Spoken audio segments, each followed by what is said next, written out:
Baik, Assalamualaikum warahmatullahi wabarakatuh. Waalaikumsalam warahmatullahi wabarakatuh. Apa kabar anak-anakku semua? Baik Pak. Baik. Sebelum kita mulai pembelajaran pada sore ini, alangkah baiknya dibuka dengan membaca doa ya, agar pembelajaran pada hari ini berjalan dengan lancar dan mendapat barokahnya dari Allah Subhanahu wa taala. Untuk kepada ketua kelas memimpin doa, silahkan saudara Arifin. Baik, mari kawan-kawan, sebelum kita mulai pembelajaran kita pada hari ini, kita awali dengan membaca doa bersama. Bismillahirrahmanirrahim. Alhamdulillahi rabbil alamin. Ar-Rahmanirrahim. Maliki yaumiddin. Iyyaka na'budu wa iyyaka nasta'in. Ihdinas siratal mustaqim. Syiratal ladzina an'amta 'alaihim ghairil maghdubi 'alaihim waladdallin. Baik, sebelumnya Bapak akan mengkondisikan kelas terlebih dahulu biar kegiatan belajar mengajar kita berjalan dengan efektif dan baik. Dan sampah-sampah yang masih ada tolong dibuang, saudara Arifin. Iya ya, Pak. Sampah-sampah biar pelajaran kita hari ini tenang dan efektif. Dan ingat, buku-buku yang tidak berkepentingan tolong dimasukkan dalam tas. Dan hanya ada buku yang berkaitan dengan materi hari ini yang ada di atas meja kalian. Baiknya, sebelumnya Bapak akan absen terlebih dahulu. Arifin, Dir. Andi, Dir. Muhammad Imam. Gak masuk Pak. Kemana? Gak tahu Pak. Ada suratnya? Gak ada. Oh ya, bilang nanti kalau kamu bilang sama imam ya, kalau mau izin atau ada hal-hal yang berhalangan tolong beritahu Bapak ya. Iya Pak. Atau kalau nggak ada suratnya langsung cek tuh ya Bapak. Bilang ya. Iya Pak. Jadi hari ini yang tidak masuk cuma imam ya, cuma imam. Baik, terima kasih. Hari ini kita akan membahas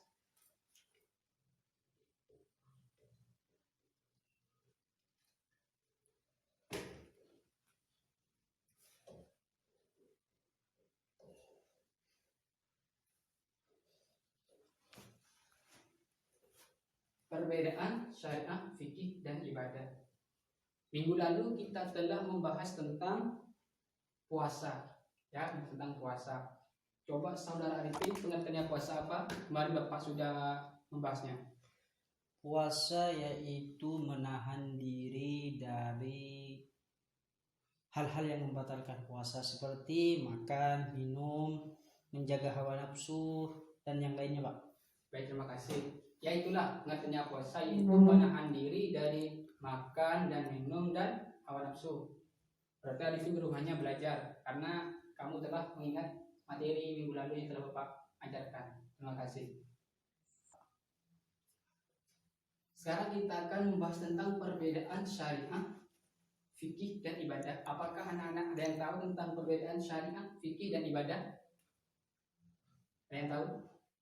Gak tahu Pak. Ada yang tahu ya? Sebelum Bapak memulai materi hari ini, itu perbedaan syariah, fikih, dan ibadah. Tolong kalian simak ya, simak baik-baik.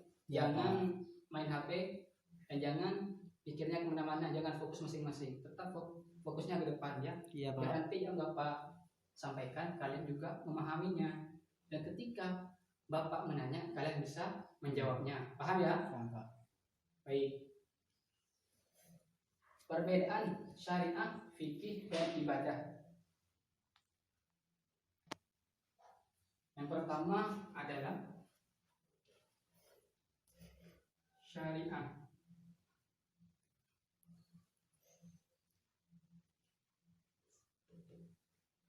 Yang pertama adalah syariah.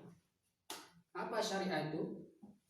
Syariah itu adalah jalan atau agama yang telah ditetapkan oleh Allah Subhanahu wa taala, ya, yang ditetapkan oleh Allah Subhanahu wa taala untuk ditempuh oleh hamba-hambanya yang di dalamnya terdapat dua aturan-aturan, terdapat aturan-aturan serta ketentuan-ketentuan dalam menjalani agama ini, ya, menjalani agama ini.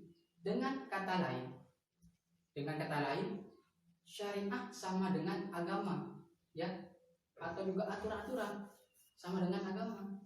Sumber dari syariah itu adalah dari Allah Subhanahu wa Ta'ala, dan lewat Quran, dan Rasulullah lewat sunnahnya atau hadis. Sumber syariah di situ, ya, adalah lewat dari Al-Quran dan hadis, dan juga sebagai pedomannya umat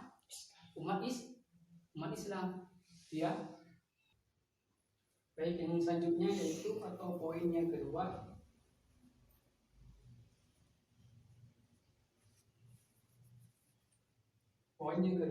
yaitu fikih. Yang pertama sudah selesai syariah, yang kedua adalah fikih. Apa sih fikih itu? Fikih itu menurut artinya adalah faham, ya. Menurut artinya adalah faham. Secara istilah adalah pengetahuan dalam mengetahui hukum-hukum syariat yang telah ditetapkan oleh Allah Subhanahu wa Ta'ala pada hamba-hambanya. Maka dengan ilmu fikih kita ini bisa mengkaji tentang hukum-hukum Allah atau suatu perkara yang ditetapkan oleh Allah. Contohnya seperti hukum wajib, ya, wajib. Kita kalau tidak tahu fikih, kita tidak tahu apa itu wajib. Wajib itu seperti apa? Ketika kita melakukan sesuatu yang tidak kita ketahui dan kita lakukan, apakah itu termasuk wajib atau termasuk sunnah? Contoh kecilnya seperti hewan atau makanan-makanan yang haram. Kalau kita tidak mengetahui fikih itu, maka hewan yang asalnya haram bisa kita makan. Kenapa? Karena kita tidak tahu ini wajib dimakan, wajib halal atau wajib haram, kan tidak tahu. Atau sesuatu perkara yang dihalalkan oleh Allah, tapi tidak mengharamkan atau mewajibkan ini wajib haram kita makan, padahal tidak. Itu adalah wajib halal. Kenapa? Karena kita tidak tahu tentang hukum-hukum atau tentang ilmu fikih. Yang kedua yaitu sunnah. Itu sunnah. Sunnah itu apabila kita kerjakan, kita mendapatkan pahala. Ya, kalau kita tidak tahu fikih, gimana kita mengartikan tentang sunnah? Dengan kan kita ngartikan, sedangkan yang kita lakukan adalah menurut ajaran Rasulullah. Kita tahu ini hukumnya sunnah, tapi kita tidak tahu apa itu sunnah. Dan kita walaupun mengaplikasikan sehari-hari, kita percuma. Kenapa? Karena kita tidak tahu tentang ilmu fikih. Maka dari pentingnya ilmu fikih harus kita pelajari biar kita tahu yang ini sunnah, yang mana yang sunnah, yang mana yang wajib, dan mana yang haram, dan mana yang halal. Yang kedua mubah. Kalau kita tidak belajar ilmu fikih, gimana kita mau bisa memahami atau bisa mengartikan mubah itu seperti apa? Contohnya, ya kita belajar tentang ilmu fikih dan ilmu-ilmu yang lain. Karena ulama-ulama terdahulu itu, kenapa beliau semangatnya mengkaji ilmu fikih? Dan sampai seperti Al-Imam Ghazali itu yang menciptakan beberapa kitab-kitab tentang ilmu fikih sangat luar biasa. Kenapa? Biar orang-orang seperti kita, seperti orang yang awam, bisa mempelajarinya. Oh, ini wajib, ini sunnah. Ketika sholat tanya, ini sholat hukumnya sunnah apa wajib? Kalau kita tidak tahu sunnah, dia salah. Kenapa? Karena kita tidak belajar tentang ilmu fikih. Ya sebenarnya hukumnya apa? Wajib. Kalau kita belajar ilmu fikih, kita tahu. Makanya ulama-ulama itu sangat memperdalami ilmu fikih, karena ilmu fikih itu sangat penting untuk kehidupan kita sehari-hari, ya. Yang ketiga yaitu atau poin yang terakhir yaitu tentang ibadah. Itu tentang ibadah. Apa ibadah itu? Ibadah itu segala sesuatu perbuatan manusia yang diatur dalam Al-Quran dan Sunnah. Lagi-lagi adalah tentang Al-Quran dan Sunnah, yang diatur oleh Al-Quran dan Sunnah, serta lewat pemikiran ulama terdahulu berupa perkataan. Ya, semua kita ini yang kita lakukan ini, perbuatan yang kita lakukan ini diatur oleh agama dan diatur oleh Al-Quran dan As-Sunnah. Karena itu yang menjadi pedoman umat Islam, itu merujuk kepada Al-Quran dan As-Sunnah dari Allah dan Sunnahnya dari Rasulullah, serta lewat pemikiran-pemikiran ulama terdahulu dan berupa perkataan. Itu pun ulama itu pun juga belajar tentang ilmu-ilmu yang Allah tetapkan seperti Al-Quran, seperti ilmu-ilmu fikih. Ulama tidak sembarangan mengeluarkan perkataan, oh ini tidak boleh dilakukan, oh ini boleh dilakukan. Tidak sedemikian rupa. Beliau ulama terdahulu juga belajar, ya, juga belajar memperdalami ilmu-ilmu fikih dan ilmu-ilmu Al-Quran. Dan tujuannya untuk mendapat ridho Allah Subhanahu wa taala serta pahala dari Allah. Kita yang melakukan atau mengamalkan, kita juga mendapatkan barokahnya Allah dan ridhonya Allah Subhanahu wa taala.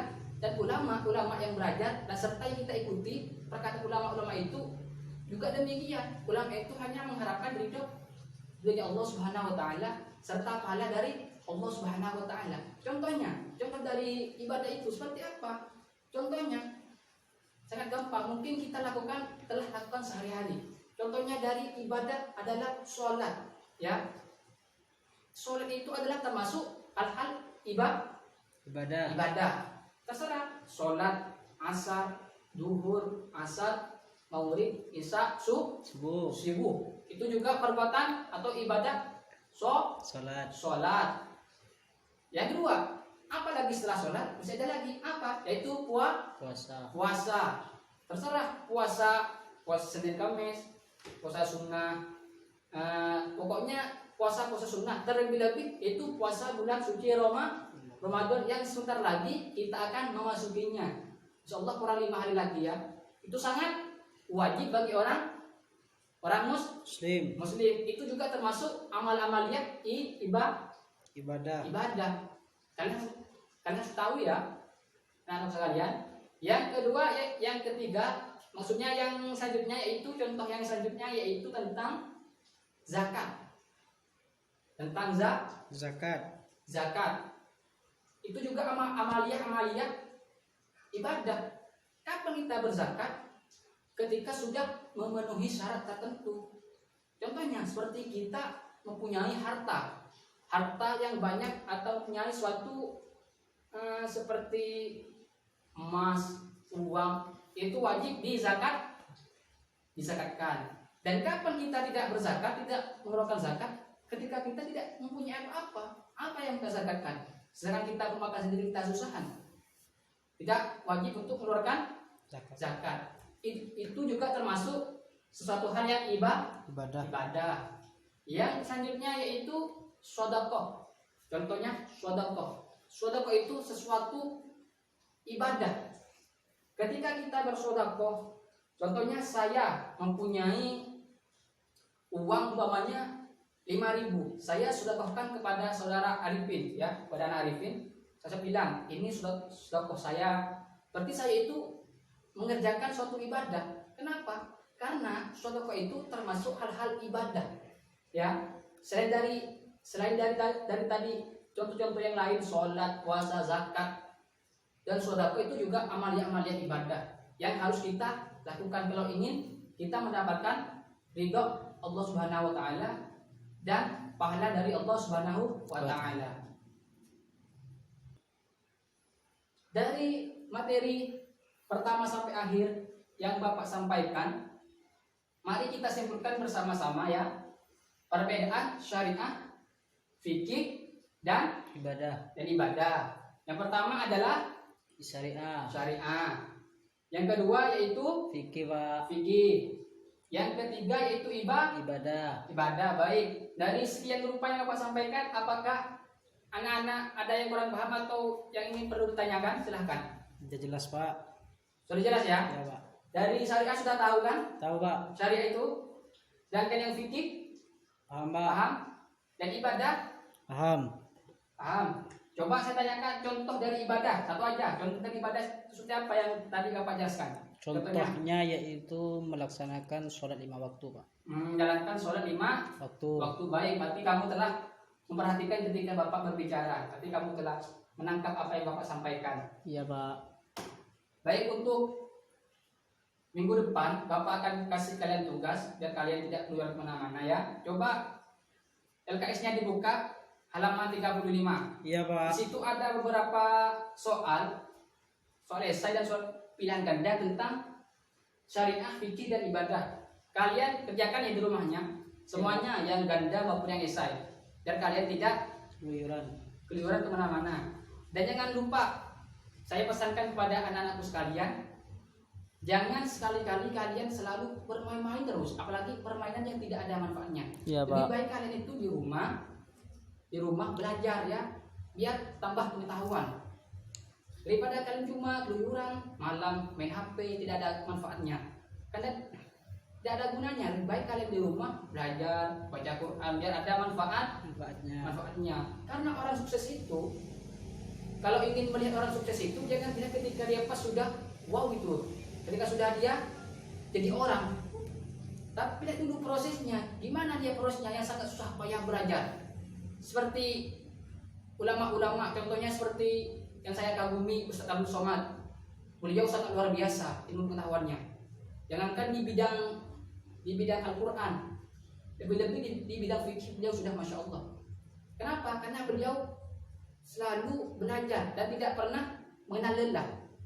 Kalau ingin melihat beliau, jangan lihat ketika dia sudah menjadi orang, ketika sudah sukses menjadi pendakwah, tapi lihat dulu itu prosesnya dan belajarnya. Ya, Pak.